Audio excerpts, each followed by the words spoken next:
Maintenant, on l'a essayé. Oui. Et là, tu vas nous parler de Porsche. Porsche 911, mais pas n'importe quelle version, la version Dakar. Ouh! Il y a 40 ans, Porsche a remporté le rallye Paris-Dakar avec cette voiture-là.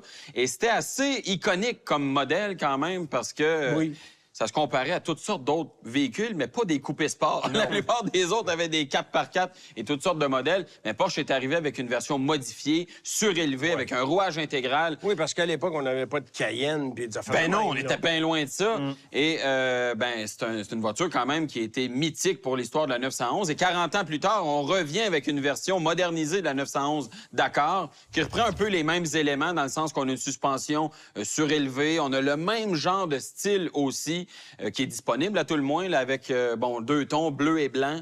Il est vraiment beau. Oui, avec les chiffres dans la porte. Tu peux mettre le chiffre que tu veux. Bien sûr, on est chez Porsche. Tant que tu payes, tu peux faire ce que tu veux, à peu près.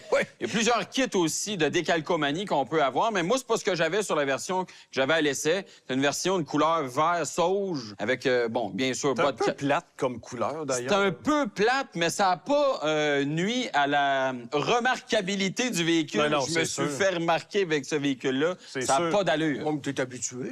Ben non! En fait, les voitures de presse, quand on conduit, par exemple, un Honda Pilot, c'est plutôt rare. Ça dépend de la couleur.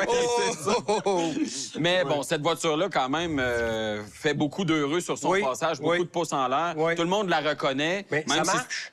Ça marche beaucoup. C'est assez performant. C'est un 6 cylindres à plat, bien sûr. 3 litres, biturbo, 473 chevaux, donc même moteur que la GTS. Ben oui. Boîte automatique PDK, 8 rapports, la seule disponible. Il n'y a pas de manuel. Ça, moi, je trouvais que c'était un peu dommage. J'aurais aimé ça avoir une manuel là-dedans. Il me semble que ça aurait bien été avec l'esprit du véhicule. Rouage intégral, c'est de série, évidemment. On a une suspension dont on peut modifier la hauteur. Elle est à la base 50 mm plus haute qu'une 911 régulière. On peut monter d'un autre 30 mm pour augmenter la garde au sol. C'est 8 cm de plus, là, quand même. J'en ai pensé un pied, moi, non? Non, on n'est pas là quand même. Achète-toi un Cayenne, rendu. C'est ça. C'est ça. On monte à un peu plus de 6 pouces là, en termes de garde au sol, ce qui est quand même pas la mer à boire, mais pour une 911, il faut se remettre dans le contexte, c'est beaucoup comme garde au sol. Puis je vous le dis, ça altère absolument rien des capacités routières du véhicule. C'est extrêmement performant. Direction aux roues arrière aussi, qui améliore l'agilité du produit. Chanceux, finalement. Tu qu'on parle de prix? On va parler de prix, puis on va parler de recommandations. C'est un peu superflu. Il y en a 2500 de disponibles. Il y en a de disponibles? Ben, c'est-à-dire, ils en ont fabriqué 2500. Au moment... Dans le monde. Dans le monde. Au moment où on se parle, elles sont probablement toutes vendues. La version que j'avais, c'était la 1251e, donc à peu près au milieu de la distribution. Prix de base, 250 000. Avec les options, on était à 280 et quelques mille pour mon véhicule. C'est pas donné, là. C'est près de 2 fois le prix d'une 911 de base, là, ou à peu près.